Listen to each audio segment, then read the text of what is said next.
Game face, game face. All right, welcome back, gentlemen. This is Michael Sky. We are calling all men. Yeah, we're calling all men into manhood, fatherhood, brotherhood, elderhood. And today we're talking about divorce. We're talking about the challenges that divorced dads face. And our next guest is going to be talking to us about surviving and thriving after divorce. And he has some experience with that. So, yes, I'll introduce him in just a moment, but I want to, first of all, welcome anyone who's watching on his platform. Feel welcome here. You're free to comment. We should be able to see your comments. If you want us to see your name and your image, though, come to facebook.com/, Calling All Men Summit. Like and follow that page. And we're broadcasting live on that page, as well as to some of Hans' channels and some of my channels. So, yeah, welcome to Hans's groups as well. Hans is a international, can we say, coyote.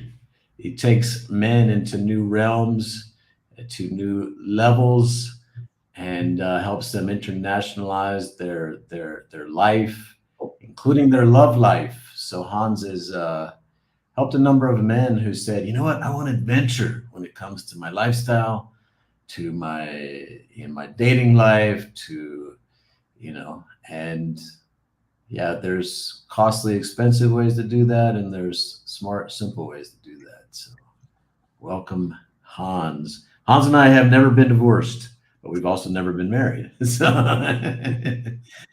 we don't quite have a perfect record. I don't think we've been playing the game yet. So.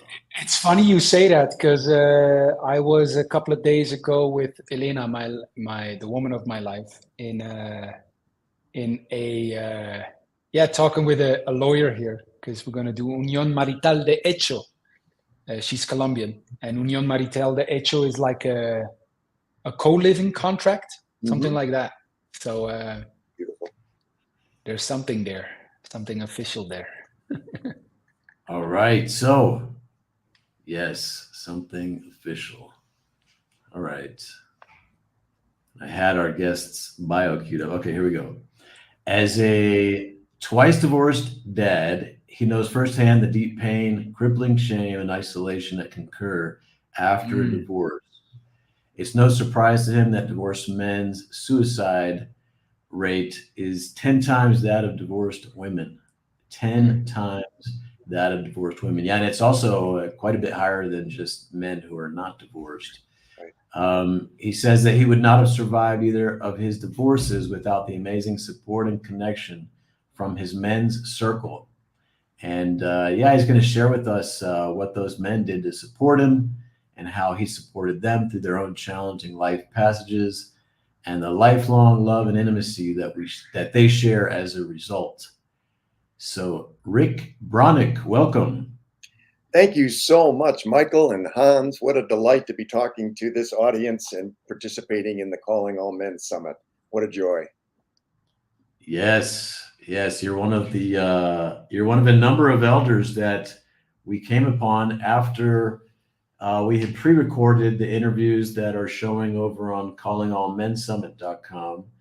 And we started meeting so many great men. We're like, let's go live and let's interview a few of them, maybe one a day. And then maybe let's do 2 a day, 3 a day. So so some of your peers, I think I know that Leonard. Of course. I think Jed, who we're interviewing tomorrow, That's and a good then friend. Frederick Marks as well. So another good friend. Yeah. Yes. Welcome, Rick. Yeah. Rick, tell us. I don't know. Maybe start off. Just tell us a bit about your story. Growing up, did you grow up with a father? Did you come from a broken home? And what was your entry into manhood and marriage? Wow. Well, how much time do you have? I was born in Chicago, Illinois. both of my parents, I'll start with this, both my parents were rape survivors. So We're what? rape survivors. Wow. Neither had any treatment, neither ever talked about it. Very, very rarely. In fact, I didn't know my father was a survivor until just a few months before he passed. Wow. At any rate, my parents struggled through their marriage quite a bit. They were separated 7 times during the 45 years they were married, and they never divorced. I got to give my dad credit. He never abandoned us. I'm the oldest of 6 children. There's an 18-year spread between me and my youngest sister. Many people thought I was her dad instead of her brother. And so I had very strange messages around sexuality and around relationship from my parents. This is the 1950s in the Midwest, and it was not easy to sort of break free of all the messages that I carried around that stuff. And it cost me. It cost me a lot. As you mentioned, I've been divorced twice. I married my first wife, and who was a member of my church. I was very active at the time in Self-Realization Fellowship, which is a church of yoga and meditating most of my life. Thought I had it made. I had a partner in crime who was who had the same belief system I did, who was walking the same path, and we had 2 amazing daughters together. One is 39, one is 36, and both of them have 2 kids, so I have 4 amazing granddaughters as well. Unfortunately, All women. All women, yeah. I wonder why I was attracted to men's work. Even our guinea pigs were females. So, yeah. Wow. And I was floundering around what it meant to be a man, what it meant to be a father, what it meant to be a husband, what it meant to be a friend. At that time, I didn't have any male friends that I trusted. None. It didn't even occur to me to look for them. No, why do you think that is? Does that have something to do with your relationship with your dad? Not really. I mean, I had a surprisingly good relationship with my father. I feel very, very blessed. Unlike most men, my father often told me he loved me. He told me he was proud of me. And we hung out together quite a bit, and we were friends as adults. What I didn't know about my father was kind of the other side of the coin that most men get. I didn't know what his failures were, what his heartbreaks were, because he was a salesman and he put on this persona of everything's fine, everything's cool, you know? And later in his life, after I started doing men's work, I started opening up and realizing I was missing this big part of my father. I actually asked him to come spend some time with me alone, one-on-one, which never happened in my family, with 6 kids. And the first time I asked him, it was kind of cute. This was in 1991. I said, Dad, let's spend some time together, just you and me. And he said, oh, great. Bring up Robin, my wife at the time, and the kids, and we'll go camping together. I said, no, Dad, just you and me. And I could tell this was disconcerting to him.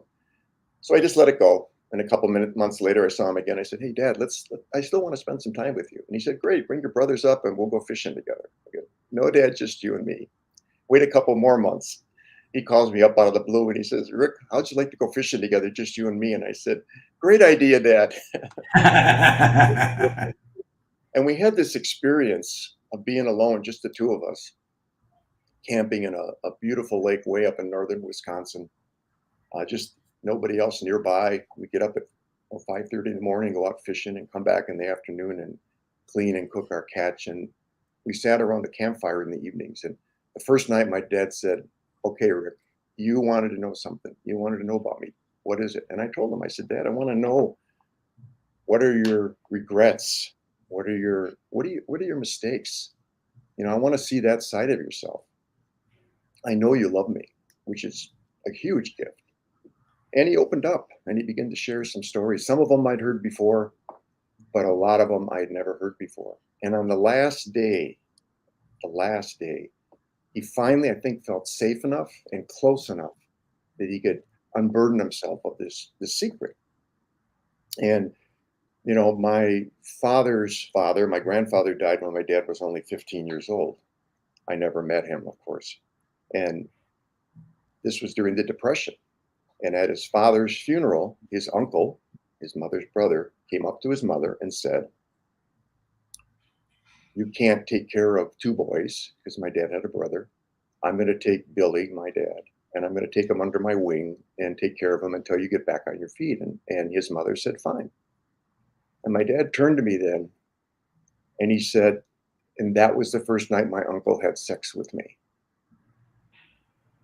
And you could have knocked me over with a feather. I was stunned. I had absolutely no idea that my dad had experienced that. And it went on for years.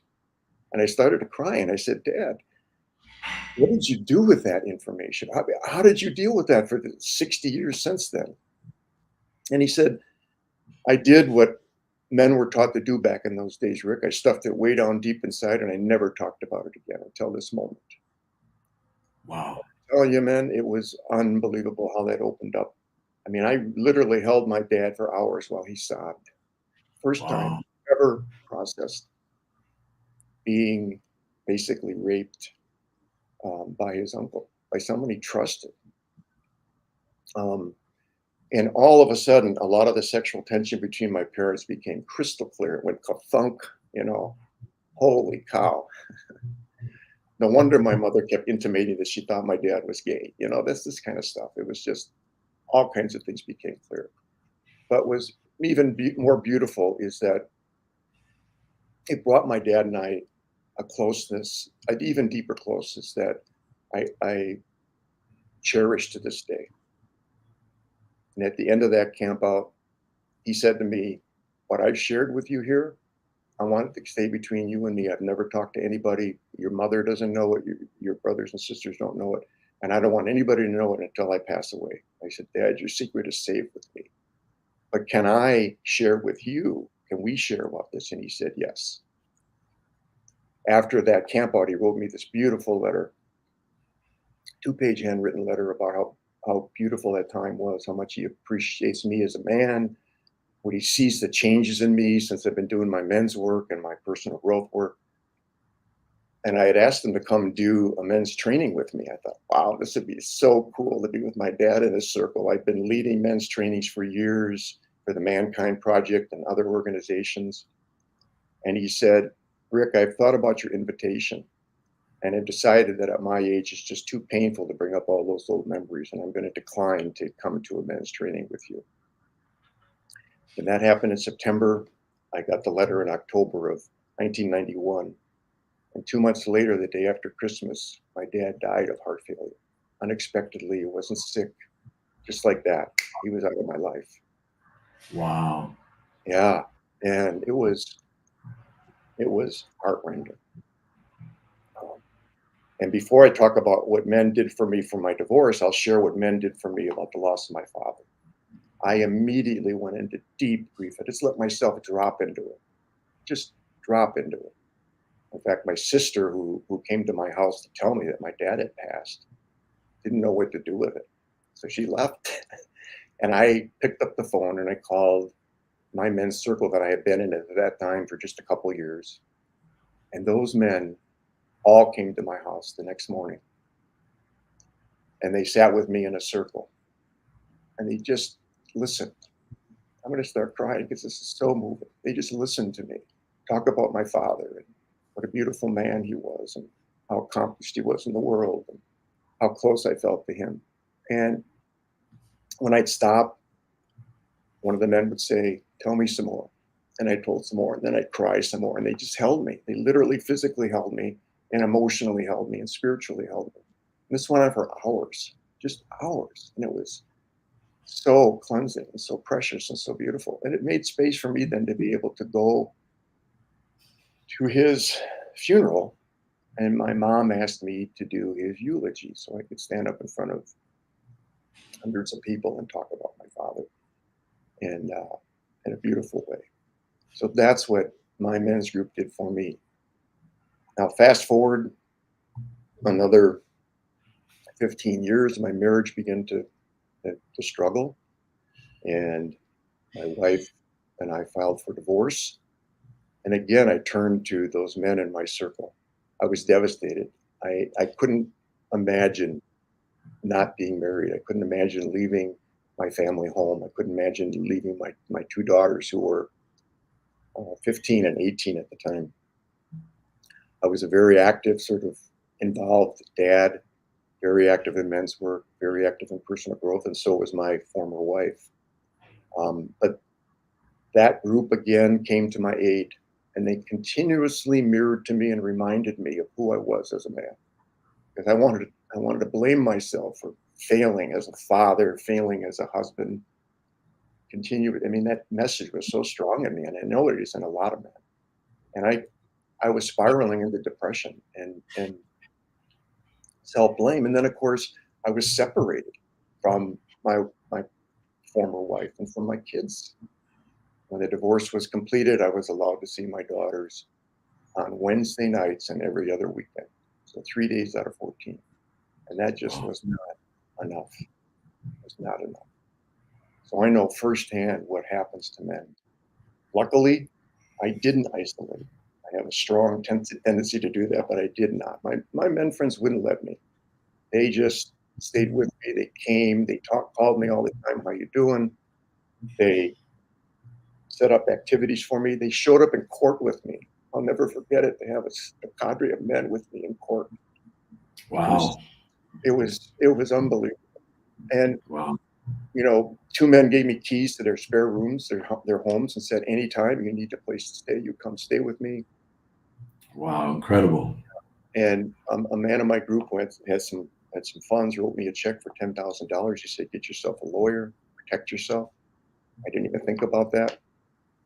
So in the middle of that divorce, I had been accused of sexually assaulting my oldest daughter, who I love dearly. So all that was rolled into a horrible time for me, a very deep, dark time in my life. And I only got through that because of the support and love of these men. And Wow. yeah, unconditional love. And they did everything for me they could. Why? Because they loved me and because I'd done that for them through their divorces, through the loss of their folks and their family.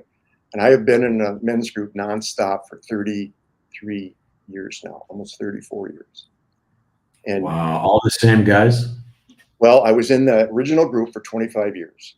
And those men I'm still very close to. My best friend, Henry Thurman, African American man from Milwaukee. We're still very, very close. We lead trainings together. He's my Hans. And we've been friends for almost 34 years. Very, very close. Now, I moved to California from Milwaukee and I joined another group. I'm in a fabulous group out here, which is actually co-gender. But I get the same kind of support from those folks. And after I moved to California 10 years ago, I remarried, and I remarried before I moved here. And when I got to California, found out that my wife was making plans to leave me. She had gotten involved with another man in another state. After insisting that we move to California, she not only left, but she cleaned out all of our accounts, took all our money, and left. So left me stranded in California. I just moved here a month ago. No money, no wife. And luckily I had connected with a men's circle. So guess what? They did the same thing for me again. They held me while I raged. They held me while I sobbed. They held me while I wondered what is going on? What's wrong with me? And what's the common denominator in these divorces? It's this man right here. So that also caused me to do a deep dive into all the stories I care about relationships, all the stories I carry about what it means to be married, what it means to be in a relationship, what it means to be a father. You know, I did not want to abandon my daughters. My dad never abandoned me, even though he wasn't physically present some of the time. And I was not going to abandon my daughter. So what does that look like as a divorced dad? How do I stay in relationship with them in a good way and maintain that relationship? And I'm proud to say that I was able to do that. It wasn't easy. It wasn't easy because working through those stories about the dissolution of my first marriage and the dissolution of my second marriage was not easy. Yeah. Luckily, I had men in my life that supported me through these extremely difficult times, which many men do not. I mean, that stunning statistic that divorced men suicide 10 times more often than divorced women says so much about what happens to men in divorce. They're Yeah. separated from everything they care about. Yeah. Yeah, and then financially, often they're left in ruin. That happened many times. And then where do they go if they don't have the kind of support system I was able to create for myself? It's easy to see, and I could see it in myself. This dark hole that was there. How easy it would have been to slip into that and just go away. Yeah. There's just no hope. So I can relate. I work a lot with divorced men as a coach. We have in my book, Power Tools for Men, that I co-wrote with my fabulous friend who you interviewed yesterday, Leonard Shimchuk. Let me see if I can get that. There we go. A dear man who's also in my support circle and who I love dearly. We support each other. He's also a divorced father. We've talked a lot about what that means, and we work with lots of men who have gone through divorce and looked at that abyss that many men see as the only place to go. At this point, I'm going to hope you have some questions for me. Yeah. Well, my father went through a pretty terrible divorce, and there were accusations against him. Yeah. And there were times I wondered if he might take his own life, when I was a boy. And yeah, it was also every other weekend and Wednesday nights. Yeah. Yeah. It's Yeah. So it definitely put a bunch of red flags up for me about marriage. right. At least marriage in the States, because everywhere that you do it is different with how the courts are and all this. And the reality is that for many years now, the courts have been quite anti-father. And Right. So men face additional risk, with entering into that legal contract. And yeah, it's I can't imagine what that would have been like. But yeah, it's what a blessing to have that group of brothers. Really touched me when you said like they showed up in court, Yeah. like that's having your back. No kidding. He had my back 100%. It's amazing. Yeah. Yes.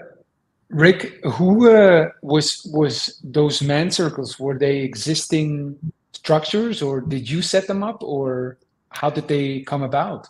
Well, this particular group that I'm talking about that I was in for 25 years in Milwaukee came out of the training that I did for the Mankind Project, the New Warrior Training Adventure. I did that in 1990, very early on in the work. In Milwaukee, the great gift of doing that is that the founders of the Mankind Project, Rich Tosi, Bill Kault, and Ron Herring, all lived in the Milwaukee area. So I became really close friends with those men, and they led my training. I had the privilege of being led by the founders.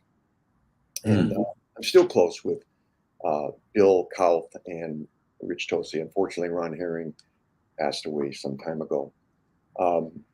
And so all the men that were in my group went through that training together. So we had this intense training experience, this transformational experience, completely changed me as a man. I mean, I came home and my wife and my kids immediately knew I was different in a good way, And I got to tell this quick story. I came home from my training on a Sunday afternoon. My then wife, Robin, had left. I think she was a little scared of who was coming home, right? My two daughters were there. I sent the babysitter home.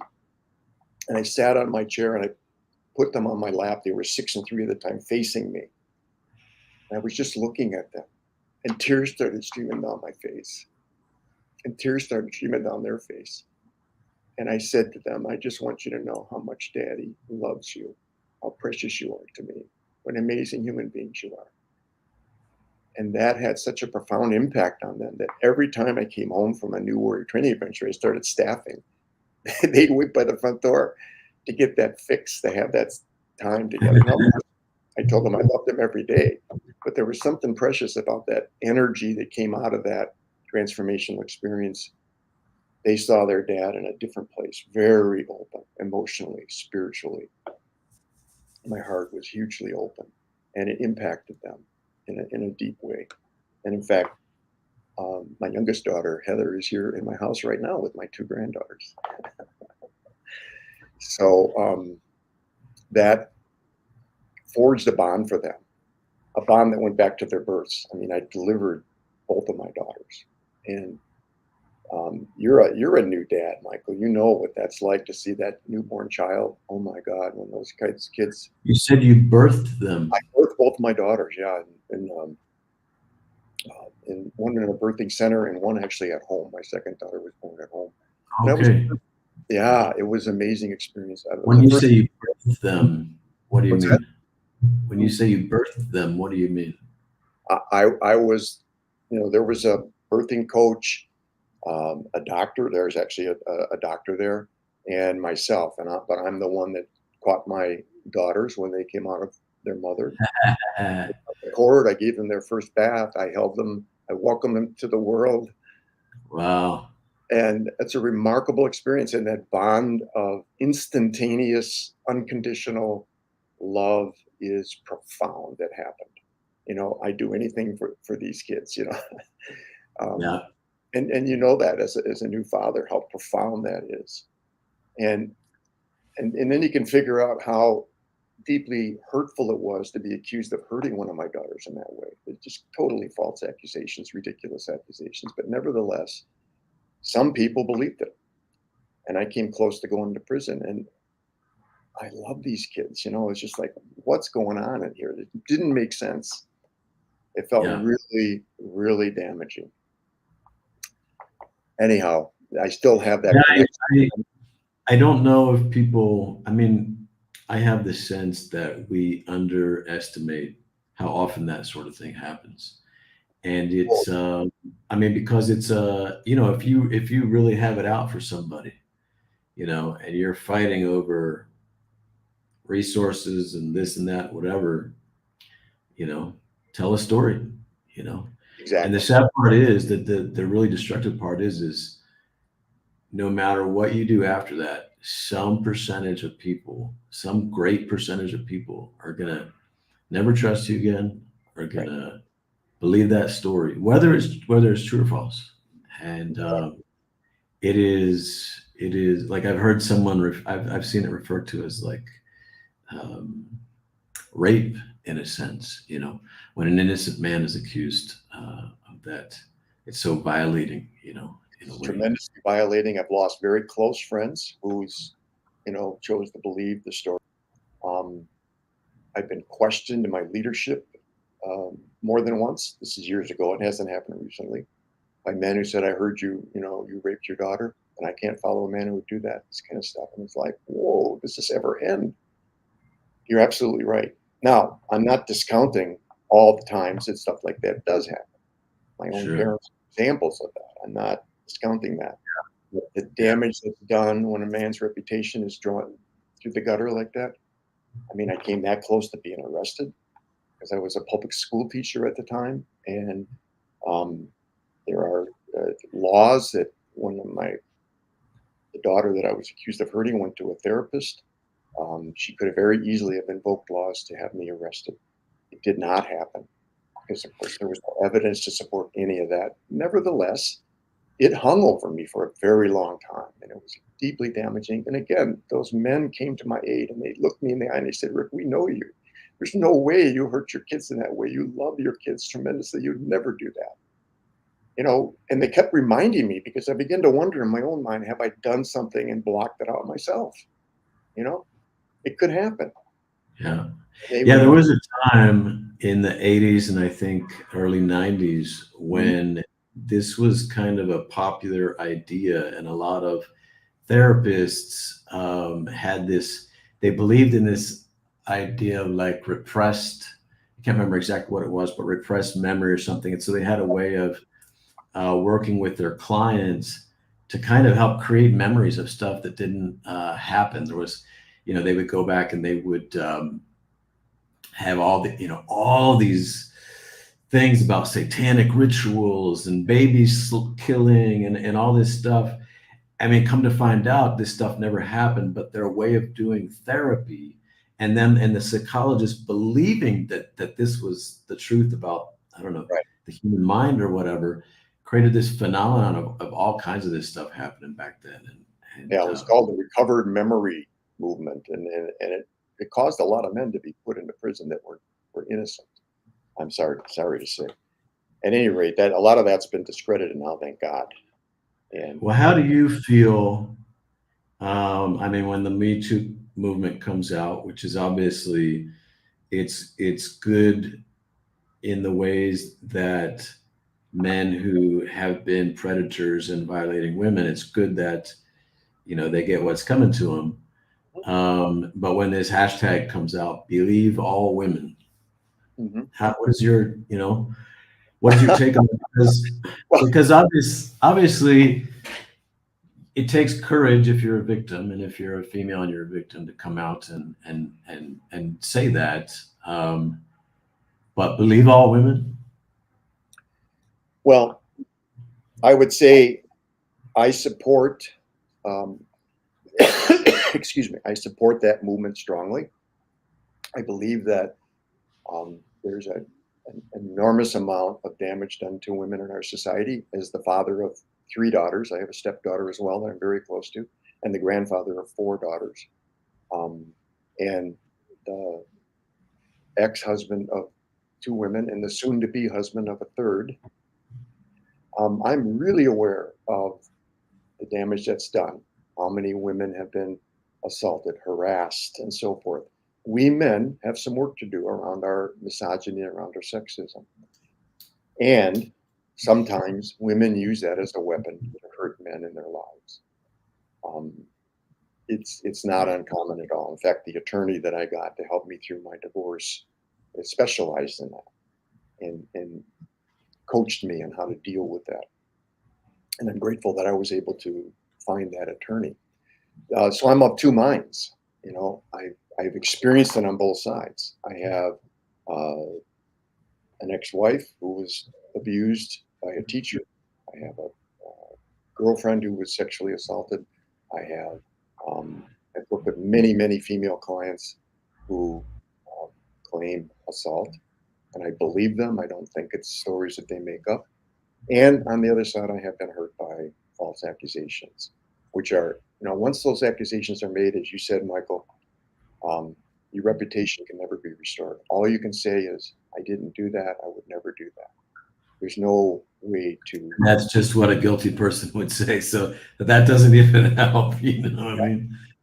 Exactly. I even went and got a lie detector test to hand out to people, because I think, what can I do? What can I do when people that I know who said they loved me and cared about me suddenly think that I'm this horrible beast? And of course, the lie detector test didn't do anything to change anybody's opinion. Yeah. I just wasted a lot of money. Well, it's it's an interesting phenomenon when a relationship that was a really close relationship comes to the point where it's kind of war, and you're really in a battle to get everybody on your side against the other person, and both sides are judging each other, both sides are feeling threatened, and then the mind is actually more likely to believe more negative things about the other side, Right. um, Right. Absolutely. filter out the good stuff, and even create stories about Oh, totally. the other side. Totally. And that's why it's so important to be in a men's circle. To have men who know you or know me well, who can reflect to me the truth of who I am. Because honestly, I begin to question my own sanity, my own sense of self. Have I done some things that I have blocked myself? Having those men in my life who knew me intimately, who shared the deepest parts of their hearts and souls with me, and I with them, was life-saving, absolutely life-saving. I never considered, um, suicide in my life, but I was in a very dark place at one time. Hans, what are your top recommendations to thrive after divorce besides brotherhood? Personal growth.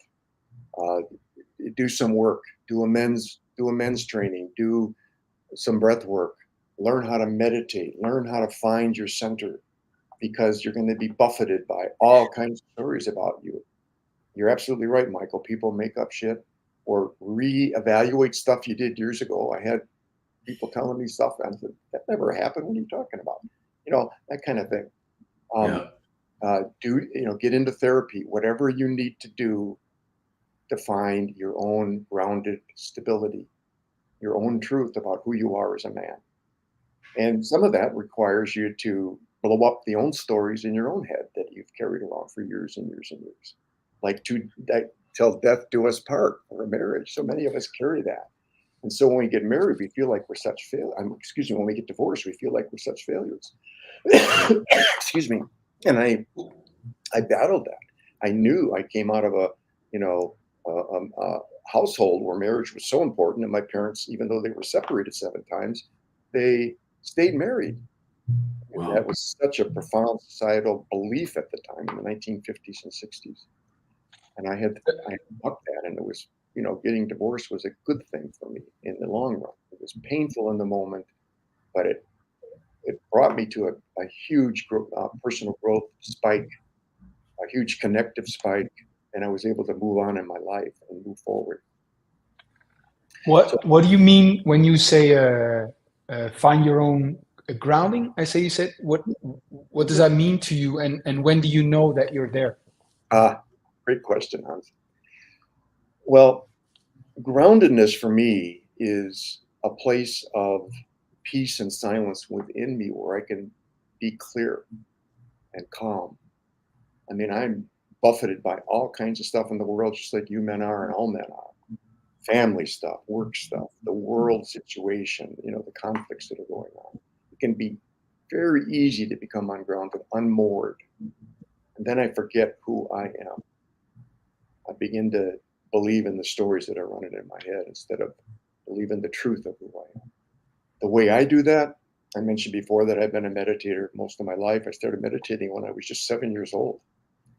And I sit in meditation every day. It's part of my daily practice. I do some breath work. I'm a certified rebirther. I do breath work all the time. And I say my mission to myself. I believe that if a man doesn't have a clear mission about why he's on this planet, then when we hit those times of buffeting, when we hit those times when relationships aren't going well, or we lose people in our lives, either through death or through loss, other losses, we can become unmoored. And that's when we get into real danger, when we start turning to other things to feel good, like drugs or alcohol or food or overwork or all the things that we men do to ourselves. So I think of it, Hans, as a calm, grounded place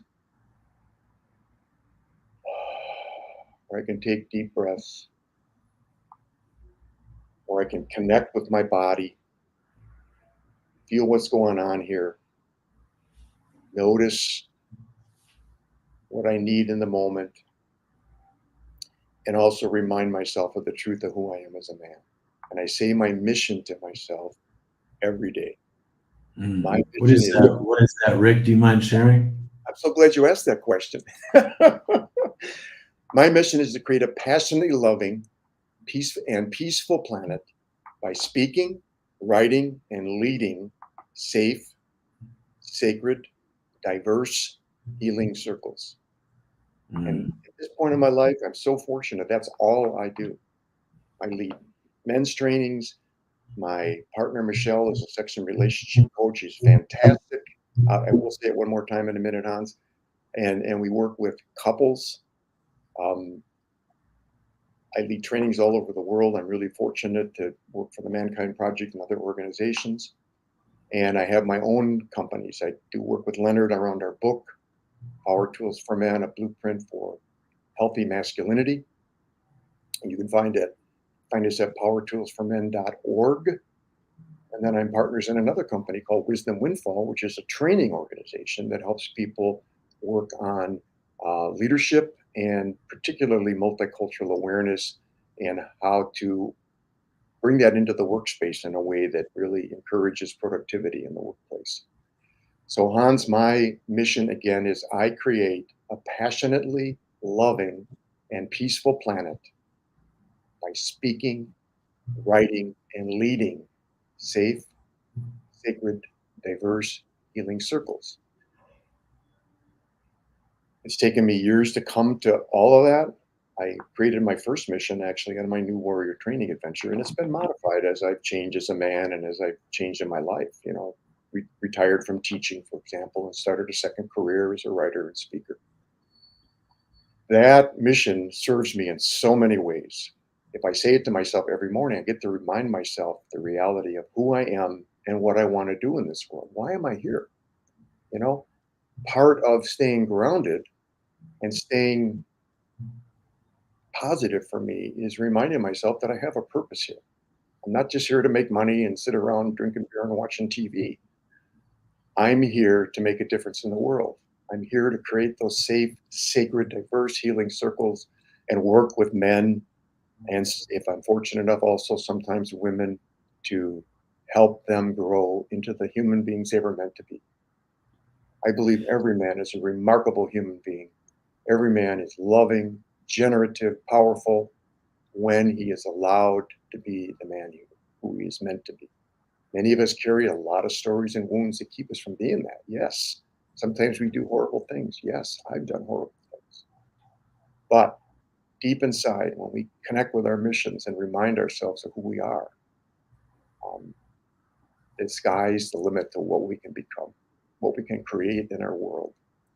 And I encourage every man to find a place, find a coach, find a men's circle, find an organization. It could be a church. Find what your mission in the world is. And the mission has two important components, I think. There's a vision of what I want the world to be, which is passionately loving and peaceful, because I didn't get that in my household, right? And an action that I do, maybe it's uniquely mine, that can bring that condition about in the world. So I write and I speak and I lead trainings. And every time I do that, I get to put a little bit of my gold out into the world and reflect back to men like you two beautiful men, your gold. And in doing that, it creates more and more and more of that beauty in the world. And it keeps my head above water. It keeps me grounded. And at the end of the day, I get to reflect, have I done that? Well, today, I'm obviously doing that because I'm sitting with you two men having this fabulous conversation. I hope there's divorced men out there who are maybe getting a little support, feeling a little bit loved and cared for. I know what you're going through, and I know some ways out. I don't know all the ways out, but I know some ways out that have saved me, literally saved my life. That's beautiful. Rick, you talking about men's trainings. I participated in the Sterling Men's Weekend maybe about 16 years ago or so. I have not participated in the Mankind Project. Would you give us an idea of what the hell goes on there? What are you guys up to? Well, we consider it an initiatory training. I think Sterling Weekend is similar to that in some ways, and it's Yeah. very different. I mean, I haven't done Sterling, but I know a number of men who have done that and have done both trainings. The New Warrior Training Adventure is a unique experience to be in a circle of maybe 70, 80, 90, or 100 men for a weekend. Just men. Just men. And in that space, we are invited to be raw, to get in touch with our masculinity in a way maybe some of us never had before, and to open up our hearts and our souls and our feeling selves. We men are so numb in the world we're taught from the day we're born to toughen up, all the stuff we've been talking about all week on this summit, and many of us know so well. And we lose touch with our bodies early on.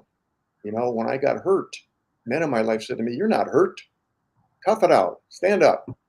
I played Suck it football in up. high school. Suck it up, exactly. I played football in high school, and I'd get hurt, and I'd come to the sidelines, and the coach would look at me and say, "Hey, you're okay. Get out there." And back in those days, we didn't even have protocols if you got a traumatic brain injury. I mean, it was just go out and play. My brother, my biological brother, Jeff, had a broken foot, and the coach insisted he keep playing. And to this day, he has damage from that. It's horrible stuff we do to ourselves. I believe we're acculturated to ignore our bodies. Why? Because back in those days, we were supposed to protect the community, join the service, be the warriors, and we had to put our bodies at risk. And so we sort of practice that in life by being tough and ignoring our bodies. And when we ignore our bodies, we don't know what's going on here. We don't notice our feelings. Our feelings are messengers to us about what's going on for us. Well, we're also enculturated to ignore our feelings. Totally. And, feelings are very inconvenient for the powers that be. If you're in a classroom in the public school, no one wants to have to deal with your feelings, and we don't want to have to deal with them either, because, if you feel something strong enough, you could do some crazy shit, you feel hatred or love or fear or anger strong enough, you could cause some, you could really mess some things up. And most of it is hurting ourselves. I mean, that's what a lot of us do. We hurt ourselves through, crazy behaviors or, overindulging in drugs and alcohol and all the stuff that we do to hurt ourselves and each other. Go ahead. So tell us more. We got a bit sidetracked. Tell us more what happens at the Mankind Project. Yeah. So first of all, there's more staff than there are participants, which is pretty remarkable. Is that right? So the circle might have, let's say on average is about 25 participants, and there'll be 40 staff. Now those staff men don't get paid for being there. In fact, they pay their own room and board and their travel to come give that gift to other men. And some of them do it over and over and over again because they love giving the gift back that they got. Now that's a pretty remarkable model when you think about it. There's 2, 3, or maybe 4 paid leaders that get a very small stipend for leading the training. I'm fortunate to be one of those men, and we get our travel reimbursed, but that's it. Those men are there as a gift of service to other men through their mission to help other men through that portal of transformation. During the course of the weekend, they get a chance to get into a team and to begin team building, which for many men is the first time they've ever connected with other men in any kind of intimate way and learn to work together. They get a chance to take a look at their mission. We do a process to help men find their mission for the first time and articulate it and bring it to the surface and try it on and say it and feel the power of it, the energy of it. That's a piece of work. And we get to work on all the messages, or at least some of the messages that we carry that block that stuff, that tell us, who are you, Rick, to think that you can bring passionate love and peace to this world? Who are you to think you can lead safe and sacred and diverse trainings? Who are you to think that you can work with people of color and LGBT community in a safe way? Who are you? Who do you think you are? We all got those messages, right? As young boys. I remember that so clearly. Trying to be golden and wonderful and excited and exuberant and getting smacked down. We all carry that. So we encourage men to step into the power of their own golden shadows, their own beautiful parts, and to do the hard work of confronting the dark messages, the dark shadows that we all carry, the wounds that we carry, the pain that we carry, the messages from our mothers and our fathers and our grandparents and our churches and the culture in general that keep us in that man box. Fuck the man box. We all got to bust out of that. We all have to figure out how to break out of that shit, how to take our own humanity, our own masculinity, and develop it in a way that works for us. in this circle of other men, it's much easier to do, I can tell you, because we have other men who are doing the same work, who are mirroring and bringing their struggles and bringing their pain and bringing their failures and sharing it. So, yeah, that's what it's about. And then, we have a chance to celebrate as men, to dance wildly, to drum, to be out in nature by ourselves and with a group. There's a part of the raw masculine energy that gets blocked by our society that can be freed in those situations. And you both know what I'm talking about. And there's nothing like it, to be in a circle of 100 men just allowing themselves to be unabashedly, unashamedly masculine. It's really fun. Love that smile. Yeah. Yeah. I know that smile is harkening back to some real beautiful moments. Wildly alive moments. Hans, what do you say? I don't know that Hans has ever attended something like that. No, not 100 men together. I mean, I've been among men in different capacities, growing up as an athlete and a football player, soccer player. Sure. But just recently, like where I am now, we had the past month, we call it a growth house, an intentional community, where I was living together with two allies and just setting goals and supporting each other in it. But just the container of having, being among men, and just talk and be there for each other. It was such a reminder of how powerful and healing and joyful such a container is. And a big part of my life, I grew up not knowing that, how powerful that could be. Exactly. And it doesn't matter, Hans, if it's 2 or 3 men or 100 men. Being in a circle of men where you're honest with each other, where you hold each other's feet to the fire, where you encourage each other to be brilliant. Wow. It's life-changing, truly life-changing. In our book, Power Tools for Men, Leonard and I talk lots of stories about men who have experienced that, whether it's individually with a therapist or in a circle of however many men it is. And I encourage you to, if you haven't, go to a training like that. Go experience what it's like to be with a large group of men who are all committed to the same thing: their personal growth, their liberation, their finding their authentic masculinity, to be authentic. In our book, we Rick, talk a lot about it. Go ahead. You mentioned you work for some other men's organizations leading events. I'm curious what those are. Well, there's nothing as large and international as the Mankind Project, for sure. But I've led trainings for smaller regional groups, like the Clearwater Men's Group, which is in western Wisconsin, for example. They did a retreat for years. I've been involved with men's seminars and summits, some of them face-to-face back in the 80s and 90s, with some of the fantastic luminaries that we look to, who started this men's movement in the 80s. Had a privilege of hanging with some of those folks. And I get to speak to crowds sometimes, to groups around the country and around the world. And that's a joy to do as well. Let's see, what other organizations? Oh, Victories of the Heart in Chicago is another men's organization that's beautiful. And Leonard and I were involved with back when we were both in Chicago. I was born in Chicago. 2 Polish guys from Chicago end up in a men's group in California together. How did that happen? And we end up writing a book together. So I get invitations, and I choose carefully based on my mission. Does this give me a chance to create that safe, sacred, diverse healing circle? If the answer is yes, I can unabashedly say yes. And I'm in my 70s, and I feel vital. I feel alive and connected. And I'm getting married later this week. I was about to ask you about that. Yeah. I was about to ask you, after those 2 very difficult divorces, you confessed to us before the call, or not confessed, you announced to us before the call that you're taking the plunge again. And I want to know, like, are you going to say until death do us part?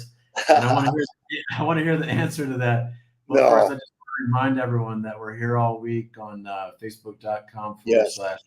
Calling All Summit, talking to some great men like Rick. We invite you to join us, like and follow the page so you get notified when we go live again. And over on the main site, there's 50 men that we've interviewed. There's a different theme, and today's theme is divorce. We're talking about divorced dads. We're also talking about suicide, Yeah. some challenging issues. So just a welcome to everyone. I invite everyone, if you're enjoying this conversation with Rick, tag a brother, tag another man in your life that you care about. Reach out and make that connection. Holidays are often a difficult time, especially for Yes. divorced dads. Show him some love, invite him to this conversation. Go out and pick up Power Tools for Men, which Rick co-wrote with Leonard, who we interviewed yesterday. And there it is. And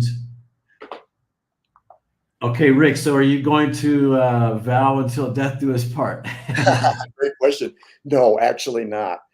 After my second divorce 10 years ago, I did a really deep dive. I mentioned before, what's the common denominator in these two very, very painful splits where both my ex-wives got involved with other men behind my back and, caused me a lot of pain. And of course, the common denominator is me. So I decided to go into a relationship in a really different way, to the best of my ability. If I could find a woman who was willing to do that. And the first thing I said to Michelle, my current partner, and any other prospective woman that I had met before her is, I'm not interested in getting married again.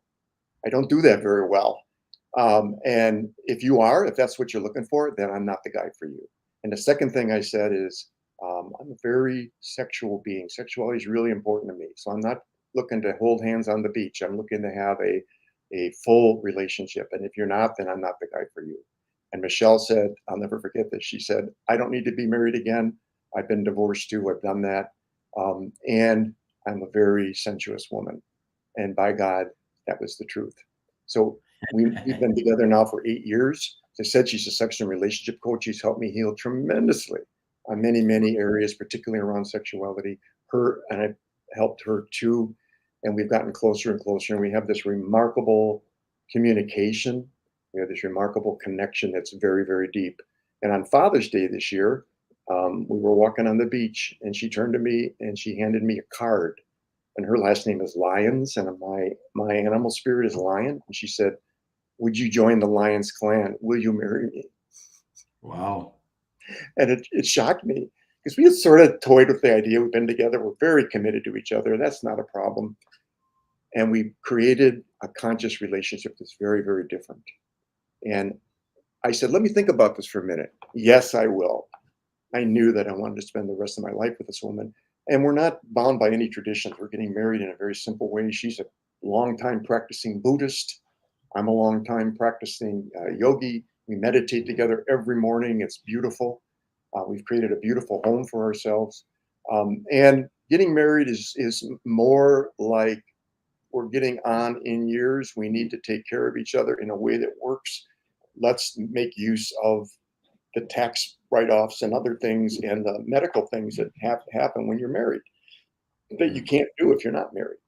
And so that's really what it's about. And we're coming together in a beautiful way. My daughter this year is going to be performing the ceremony. My granddaughters, and believe it or not, my first wife, the mother of my daughter, is here too to help celebrate with us. So that tells you how far we have come, the healing that we've done together. And so we're going into a relationship in a very, very different way. Wow. Very, very open relationship, loving relationship, and so forth. We're non-monogamous. We're consciously non and purposely non-monogamous. Neither one of us are acting on it right now, but having that freedom, having that idea that I can't provide all of Michelle's needs and she can't provide all of mine, and the foolishness that I thought I could is what helped bring about the destruction and the pain in my first two marriages. And I thought it was a failure because I couldn't do everything. So anyhow, that's not for everybody. It worked for me in a very real way, and it was very easy to connect with her and say, "Yeah, I want to be married to you. I want to live with you. I want to be with you," and in a very, very different way than I had ever done previously. So we're not going to say till death do us part because that's part of a sort of old model of marriage. We're going to literally, Oh, we're literally going to dance in. Thanks, Hans, for the congratulations. We're literally going to dance in and have the whole group dancing together because Michelle that's teaches movement and dance. She's an artist, expressive arts therapist, and we do just all kinds of fun things like that. And then we're going to have this very simple ceremony and celebrate together as a family. So thanks for your congratulations. I think I've got it right this time, men. But it took a lot of personal growth to get to the point where I could accept a woman who loved me unconditionally and demanded of me authenticity and vulnerability to a level that I could not imagine. And I demand the same of her. And we get it from each other. It's a huge gift. that's beautiful. Yeah, thanks. That's beautiful. I'm thinking of a marriage vow until someone leaves the cap off the toothpaste and doesn't acknowledge it. Exactly. Exactly. I hear that loud and clear. But I love it. I love how intentionally you guys have created this, yeah, this win-win alliance, Hmm. and yeah, it's beautiful. It's beautiful, Hans. Yeah, well, we both we love marriages, so As long as it's somebody else's, right? Hans and I, I love weddings. You know, we've attended several weddings across different countries and continents and yeah. cultures, and we love weddings. You know, I, everyone's in that spirit of celebration and union and love, and yeah, it's I got to tell you a quick story if you got time. sure. Right after I met Michelle back in 2015, I went to South Africa to lead some trainings, and I went to this art gallery that I just love there, and they have all kinds of indigenous handiwork. And I bought this hat that fits on top of the head. And it was beautiful. It was a piece of art, and I thought she's an artist. She'll love this. And I brought it home to her, and I gave it to her as a gift. And she took it. It was the week before Thanksgiving, and she took it to her Thanksgiving gathering with a bunch of friends. And one of the women in the group said, "I know that hat. That is a wedding hat from Nigeria. I mean, I'm from South Africa. Of course, that's where it was. It's a tribal wedding hat." And so everybody was giving me a hard time about, see, you're getting married again, whether you like it or not. So guess what we're bringing into our ceremony when we get married soon? That's This hat. awesome. We still have it. And I For her or for you? endless kidding about it. Then I meant to marry her right from the get-go. Wow, I that's had no beautiful. idea the wedding hat, of course. That's Yeah. beautiful. Rick, thank you so much for joining us. Yeah, uh, I love. Yeah, your heart is very open and here for men and humanity. And yeah, thank you for sharing your story so raw and vulnerable with Yeah. us. You're welcome. Um, yeah, it's, I want to call out my co-author Leonard Shimchek, who's just a marvelous human being. We have deep love for each other, which means we're willing to fight for each other too, and with each other. And it's been a great gift writing a book together. Wow, you talk about a relationship. We worked the book for 6 years together, and wow. it is a powerful book. Thank you so much. I appreciate your great questions and your congratulations and your commentary. It's been a really, really great joy to be with you two men and with your audience. Yeah, maybe we'll see you in the circle one day. Definitely, definitely. And go to What? power.org and check us out. There's tons of webinars and interviews and readings and blogs on there that all talk about men, how wonderful men are. great. Awesome. All right, Rick, Yes, thank you so much. And to everyone else, we're going to be back in, let's see. 23 minutes. Oh my goodness. Is it 20? You Yeah. guys have really taken it on. Thank you for the great work you're doing and the wonderful, wonderful summit you've created. Yes, thank you Yes, for doing let the me work, just- Rick. Bye-bye. We will be back in either 23 minutes or 53 minutes. I'm not sure which, but we're talking to George Bruno, who's become quite the voice for divorced dads on YouTube and Instagram. All right, thank you, Rick. Talk See you soon. guys. Oh, you're welcome, Hans. What a joy to get to know you men a little better. Take care. Yes.